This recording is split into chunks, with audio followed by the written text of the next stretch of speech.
Salut à tous et bienvenue sur Hello Culture.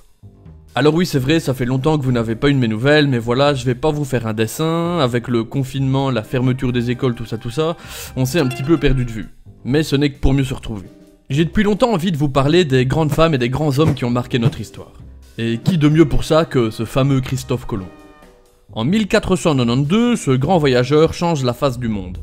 Et pourtant, il ne saura jamais que cette année-là, il découvre un nouveau continent.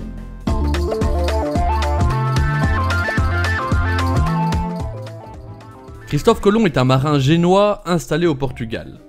Admirateur de Marco Polo, un autre explorateur dont on parlera probablement prochainement, il est persuadé qu'il est possible de relier l'Asie par l'ouest. Il a alors l'idée de soumettre son plan à Jean II, le roi du Portugal, mais sans succès. Déçu, il décide de s'installer en Espagne, et il se lie d'amitié avec Louis de Saint-Ange, le trésorier du royaume d'Aragon. Et celui-ci accepte de l'aider. Yes. Au bout de 2 longues années, Louis de Saint-Ange parvient à convaincre Isabelle de Castille, la reine d'Aragon, de lui apporter son aide. En début août 1492, Christophe Colomb se lance enfin dans son expédition et part d'Espagne avec 3 caravelles, des navires à voile.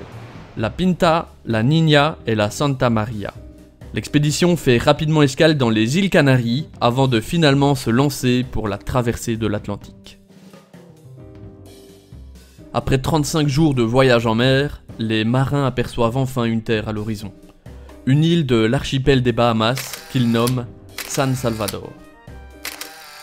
Persuadé qu'il est arrivé en Inde, Christophe Colomb appelle Indiens les habitants de cette île. Jusqu'en 1504, il effectue 3 autres voyages d'exploration aux Antilles et sur les côtes de l'Honduras. Jusqu'à sa mort en 1506, il sera toujours convaincu qu'il a découvert une partie de l'Asie. L'histoire de la civilisation occidentale retient Christophe Colomb comme le découvreur de l'Amérique, et en fait l'événement le plus important marquant le passage du Moyen-Âge au temps moderne dans un ensemble d'événements et de transformations majeures. Si le nom de Christophe Colomb est associé à plusieurs terres d'Amérique, comme la Colombie, la Grande Colombie ou encore la Colombie-Britannique, celui d'Amérique est donné d'après un autre explorateur, Amerigo Vespucci. Mais ça, c'est pour une prochaine vidéo. Alors voilà, c'est déjà fini pour aujourd'hui et je sais que c'est court pour un retour, mais si comme certains t'as des questions auxquelles tu voudrais apporter des réponses en vidéo, n'hésite pas à me le faire savoir dans les commentaires. D'ici là, on se dit à bientôt pour un prochain épisode. Allez, salut!